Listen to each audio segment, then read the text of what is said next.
Canada वाली बात हुई उसकी भी कर लें। भारत ने वहाँ से राजदूत बुला लिया, उन्होंने 6 लोगों को निष्कासित कर दिया कनाडा ने, हमने यहाँ से 6 लोगों को कह दिया है जी कि चले जाओ। कहाँ रिश्ते चले गए?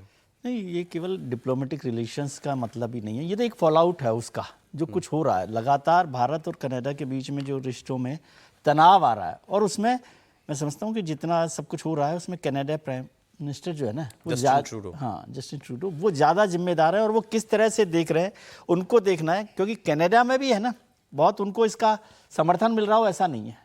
तो मेरी वहाँ पर भी लोगों से बात हुई तो उनको भी लग रहा है इलेक्शन है अगले साल ना, इलेक्शन है अगले साल, लेकिन वो कोई फायदा इनको होगा ऐसा मुझे नहीं। लेकिन बहुत सीरियस आरोप लगाया है कि भारत का जो यहाँ दूतावास है वो हमारे देश में दक्षिण एशिया के लोगों को हिंसा के लिए भड़काता है, यूज करता है, गैंग्स का इस्तेमाल करके और नागरिकों की हत्या करा रहा है। यहाँ तक कि एक रिपोर्ट आई है जिसमें केंद्रीय गृह मंत्री अमित शाह का नाम है और इन्होंने खुद प्रेस कॉन्फ्रेंस किया है, वहां के गृह मंत्री ने की है, वहां का जो है पुलिस कमिश्नर ने किया है। और ये खुलेआम ये है कि हमारे देश में भारत हस्तक्षेप करके हिंसा को बढ़ावा दे रहा है।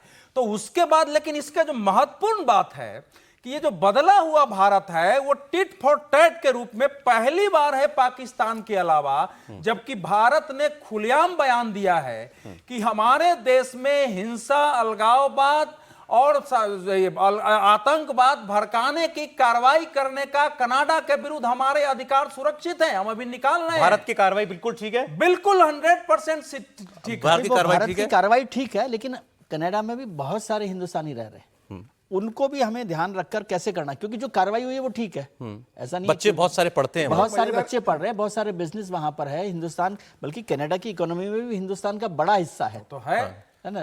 उस सबको भी हमें ध्यान रखना होगा किस तरह से डिप्लोमेटिक रिलेशंस। नहीं, मैं कल तो मैं देख रहा हूँ सोशल मीडिया पर तो कहानी कहां तक पहुंच गई है कि भाई उनको एनिमी कंट्री डिक्लेयर करो और यहाँ उनके जितने पैसे लगे स्टॉक मार्केट में सब जब्त करो।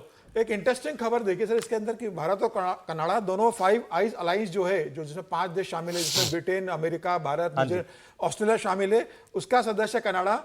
और इनके आपस में जो एक दूसरे के देश में जो गतिविधियां कोई करता है अगर आपराधिक है तो उसकी जानकारी साझा की जाती है।